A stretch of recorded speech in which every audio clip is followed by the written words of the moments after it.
Hey everyone, hope you are doing well. In today's video, we are going to break down the accounting cycle.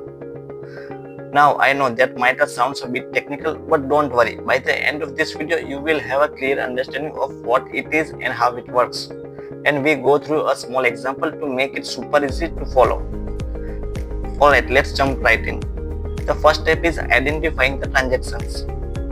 The first step in the accounting cycle is identifying the transactions. Sounds simple, right?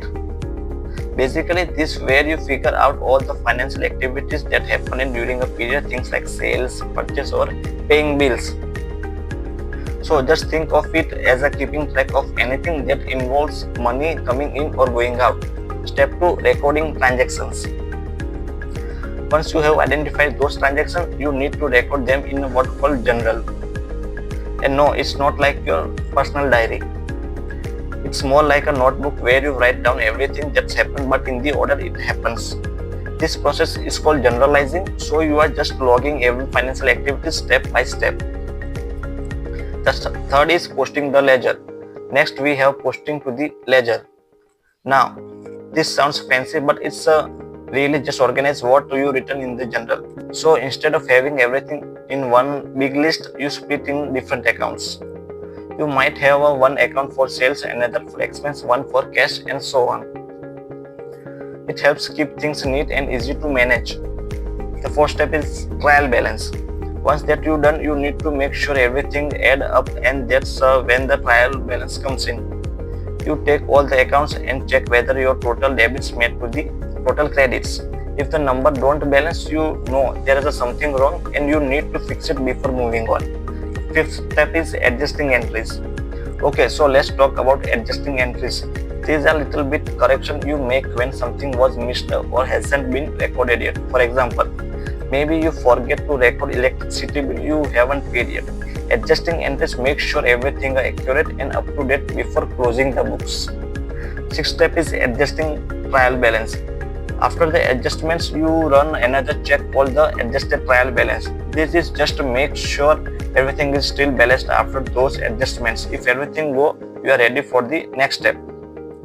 Seventh step is the financial statements. Now the exciting part, preparing the financial statements. These are the reports that show how the business is going. You are creating income statement which show profit or loss, a balance sheet which shows assets and liabilities, and a cash flow statements to track how money is moving in and out. These reports help business owner and investor to see how healthy the business is. Step 8, closing entries. And finally, we have closing entries. This is where you reset the revenue and expense account for the next year. You do this so when new months start, the accounts are fresh and ready to go. Alright, let me give you a quick example. Let's say you own a small bakery. In 1 month, here's what happens. First, you sell a cake for $1,000. Second, you buy ingredient of $300. You pay an electricity bill of $100. First, you identify those transactions, your sales, your purchase, and your electricity bill. Next, you record them into the journal. Then you post them in the ledger, splitting them so sales go to the sales account, expense go to the expense account. After that, you make a trial balance to check that everything match up. If you realize you missed the recording $50 unpaid electricity bill, you make an adjusting entry for that. You then check with the adjusted trial balance and prepare your financial statements showing that you made a profit of $550. Finally, you make a closing entry so you can refresh next month. And there you go. You completed your accounting cycle for your bakery. So that's the accounting cycle in 8 simple steps. Every business goes through this process to make sure the finances are organized and accurate.